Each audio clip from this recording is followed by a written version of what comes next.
UP में योगी के लहर चलल, सबके विकास अब हुई है हो। यूपी में योगी के लहर चलल, अरे सबके विकास अब हुई है हो। माया मुलायम अखिलेश राहुल बैंड पार्टी चलई है हो। माया मुलायम अखिलेश राहुल बैंड पार्टी चलई है हो। नमस्कार, प्रणाम। हमारे वीडियो गीता 555 ब्लॉग में आपका स्वागत है। और आप सबके बीच में भारतीय जनता पार्टी के पक्ष में गाना सुनाई आप सबके। हर हर मोदी, घर घर मोदी, जय हो मोदी, जय हो योगी। अगर आप सब हमारे चैनल पे नए हैं तो चैनल के सब्सक्राइब जरूर कर ले अब जा, बेल आइकन जरूर दबा ले अब जा, ताकि हमारा नया वीडियो अपलोड होखते आप सबके नोटिफिकेशन मोबाइल पे जाए।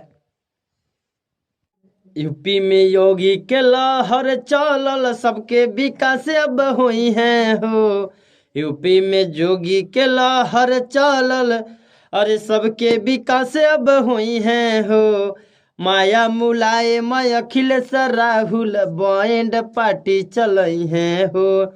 माया मुलायम अखिलेश राहुल बैंड पार्टी चलई है हो।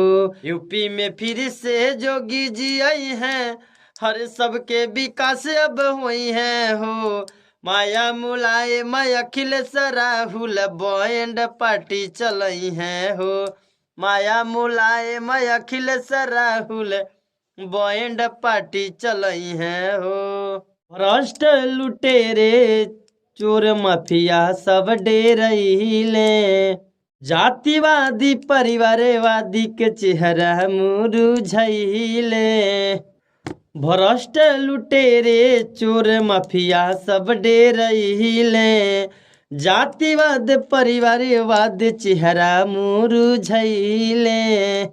साजिश चाहे जे तना रची है तनी घबड़ई है ना योगी हो।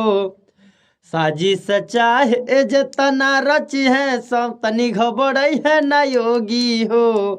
अरे माया मुलायम अखिलेश राहुल बैंड पार्टी चलई है हो। माया मुलायम अखिलेश राहुल बैंड पार्टी चलई है हो।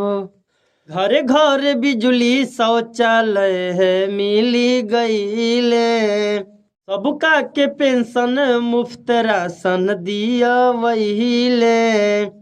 घर घर बिजली शौचालय है मिली गईले। यूपी सबसे आगे होई आस पूरा होई है हो। यूपी सबसे आगे होई आस पूरा होई है हो। माया मुलायम अखिलेश राहुल बैंड पार्टी चलई है हो। माया मुलायम अखिलेश मिल के बैंड पार्टी चलई है हो।